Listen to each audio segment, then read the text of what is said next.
What if I told you that the simple act of ordering food delivery could be quietly stressing your dog, confusing your cat, and even putting their life in danger? Picture this. It's a quiet evening. You're relaxing at home with your pet when suddenly, a sharp knock at the door. Your dog erupts into frantic barking, scrambling toward the sound. Your cat darts under the sofa. A stranger appears at your doorstep, hands you a bag of food, and vanishes just as quickly. For you, it's convenience.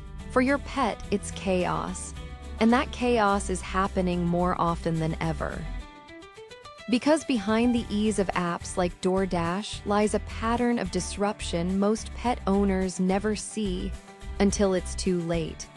Let's pull back the curtain on what's really happening when that delivery driver arrives. First, consider the world from your pet's perspective. Dogs and cats thrive on predictability. Their sense of safety comes from routine, the same faces, the same sounds, the same schedule day after day. But food delivery shatters that predictability without warning. A stranger approaches your home. Their scent is unfamiliar. Their footsteps sound different. They knock or ring the bell, a sound many dogs learn to associate with excitement or intrusion.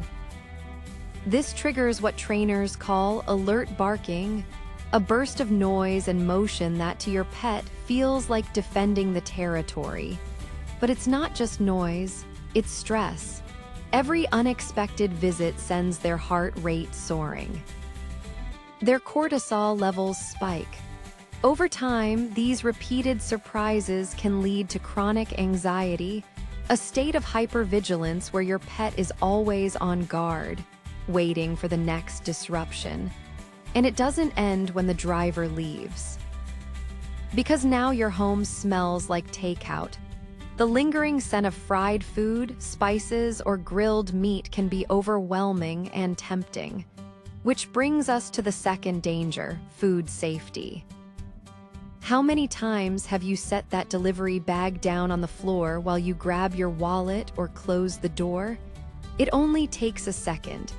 A curious dog can tear into a bag and swallow something toxic before you even turn around.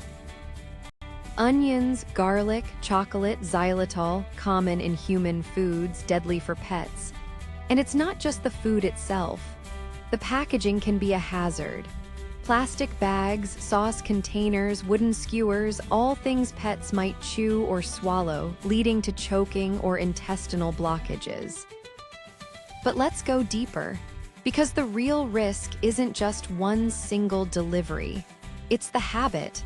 The more you rely on delivery, the more your pet's environment becomes unpredictable.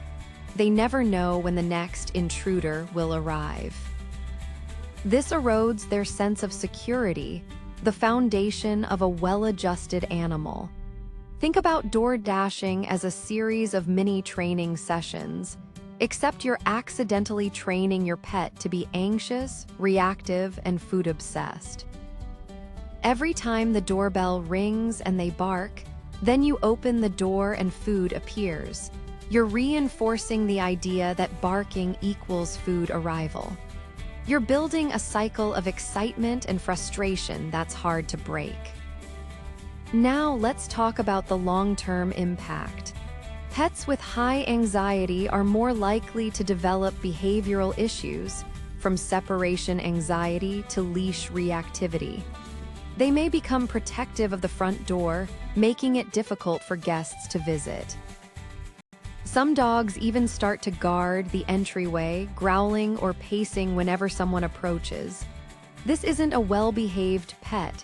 This is a stressed pet. And stress takes a toll on their health, suppressing the immune system, disrupting sleep, and shortening lifespans. But here's the good news. You can take back control. Start by re-establishing calm around the front door. If you're expecting a delivery, keep your pet in another room with a favorite toy or a stuffed Kong. This removes them from the trigger and gives them something positive to focus on. Train an alternative behavior, like go to your bed, that you can cue before the delivery arrives. Over time, your pet will learn that the doorbell means time to settle, not time to freak out. Next, look at your own routine. Are you ordering delivery because you're short on time? Consider meal prepping on weekends so you have ready-to-eat options at home. Not only will this reduce door-related stress, but it also gives you more control over what foods are in the house and how they're stored. If you do order delivery, make it a calm ritual. Don't rush to the door. Wait until the driver has left before you collect your order. Keep your pet leashed or behind a baby gate if needed. And always, always store the food immediately out of your pet's reach. Finally, use this as an opportunity to rebuild your pet's confidence. Practice doorbell desensitization by ringing the bell yourself during training sessions, then rewarding calm behavior. The goal isn't to eliminate all surprises, it's to teach your pet that surprises are safe. Because at the end of the day, a predictable environment is a safe environment, and a safe pet is a happy pet. By reducing your reliance on delivery, you're not just saving money or eating healthier, you're giving your pet the gift of peace. A home where they can relax fully, a routine they can trust, and a relationship with you that isn't interrupted by strangers at the door. That's the kind of instant training that lasts a lifetime. What's the one delivery-related behavior your pet struggles with the most? Share your story in the comments. Your experience could help another pet owner spot the signs before it becomes a bigger issue.